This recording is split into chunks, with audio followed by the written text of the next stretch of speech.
is quite a nice surprise.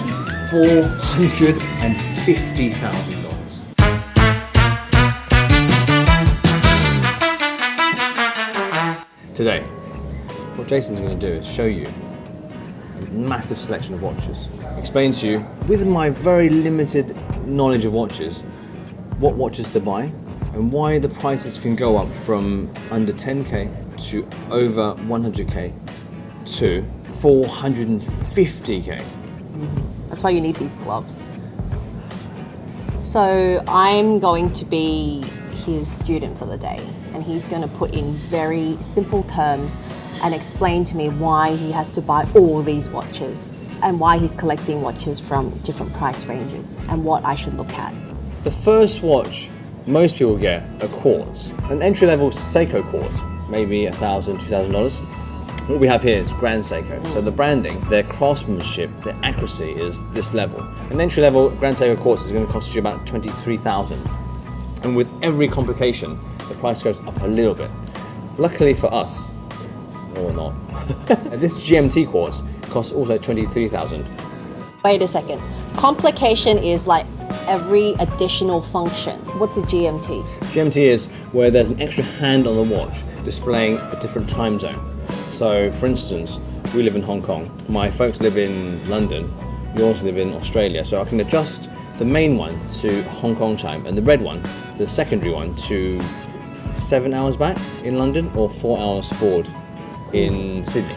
This one with the GMT, roughly the same price. But when you add more stuff to it, like a ceramic bezel, that's going to set you back. This is $32,000. The great thing about Quartz watches is it'll keep working as long as it's got a battery inside and the battery's working, and you won't need to readjust the time every time you wear it. Why am I purchasing a 20k Quartz watch where I can get a $20 one that still tells the time? Guys, you really need, no, because people will ask these questions, but you really need to appreciate the whole brand story and also the craftsmanship that goes behind the brand. Being aligned at every hour mark is standard and very basic, but a lot of brands don't manage that. So when you look at a watch like this and everything is where it should be, we take stuff like this for granted.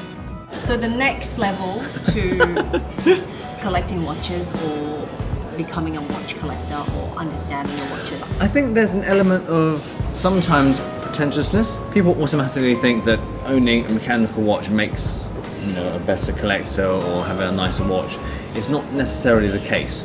People like to get Quartz watches, manual hand winds, mechanical watches. So I think mechanical is definitely much better than Quartz. It's a bit of a myth, I think. Personally, I think.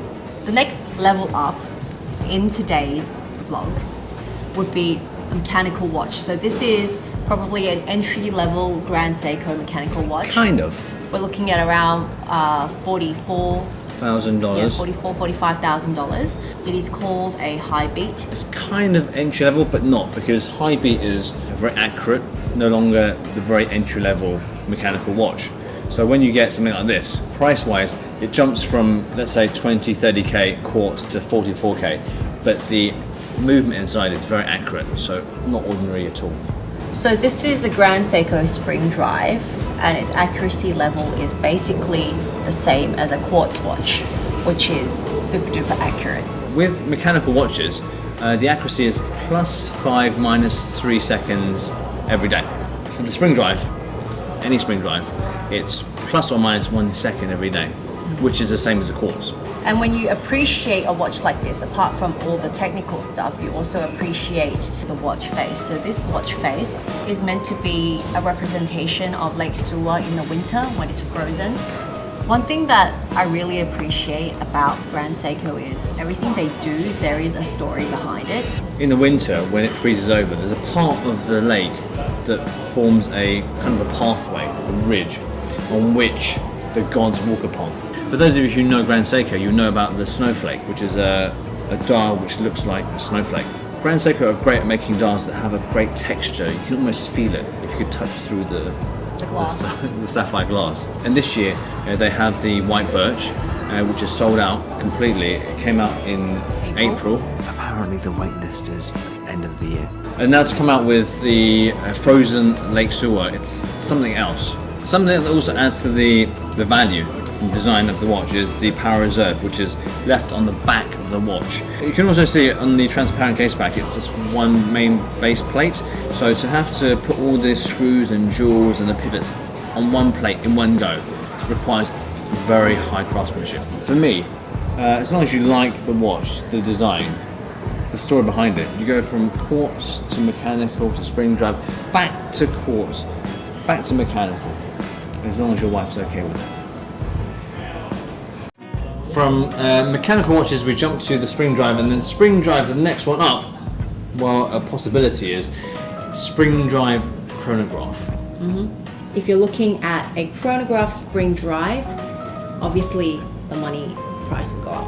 You know, for a spring drive chronograph in stainless steel, that's going to set you back $60,000. This one, which is titanium, very light, whether it's the case or the strap, all titanium, this costs $70,000. This one, it's the same movement as this one here. So both of these movements are the same. This is in stainless steel, but the bezel is made from zirconia ceramic. The dodecahedron shaped bezel is made of gold. The pushes are gold. It's just very nice.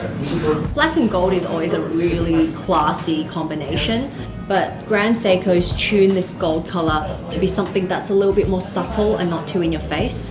Very classy and very chic, slightly understated, just like the brand. And to think that a dodecahedron made of gold can be so effortless and not shouting for attention, it's quite a nice surprise.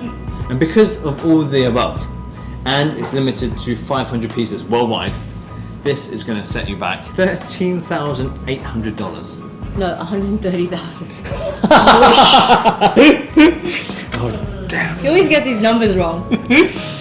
Like missing a zero or something. 130,000. $138,000. So where's that one that's worth $450,000? Oh, today's hero piece. Ta-da! Oh, it's coming. So, the question we asked at the very beginning of the vlog: why can the price of watches, 3 different watches, differ so very much? Yeah, I want to know, because this is not a chronograph. It's got a leather strap, so it's not fully metal. For someone that's not into watches, they'll look at this watch and say, oh, this looks quite normal compared to this. Shouldn't this be a little bit more of an entry-level price? It's an 80-hour power reserve. 80 hours by any standard is massive. It's high beat, which means it's accurate. Also, it's made of a special metal. And just the watch case, entirely made of platinum.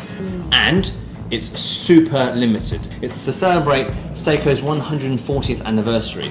Limited to 140 pieces in the entire world.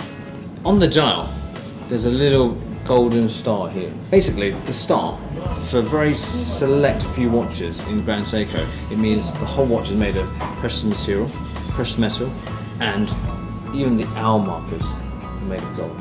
And that sends the price up to, guess what, $450,000. If you look closely again on the face of this watch, Grand Seiko has been inspired from different elements of nature. This one, you can see the grains of wood on it. So wooden grains represent tree rings. Go for a brand that you really love and respect and love the brand story behind, and then look at what you can afford and what functions you're looking for. And if you go super crazy, then you start looking for gold stars and silver stars and like platinum and like white gold and like really fine finishes, 80-hour power reserves, and all the geeky stuff. It's very dependent on your character. Having started a small collection of my own, I found out that I like tool watches. I'm very practical. So that's the path I'm walking right now. There's some watches I like more, some watches that I like less, but that's completely dependent on who you are and what you like.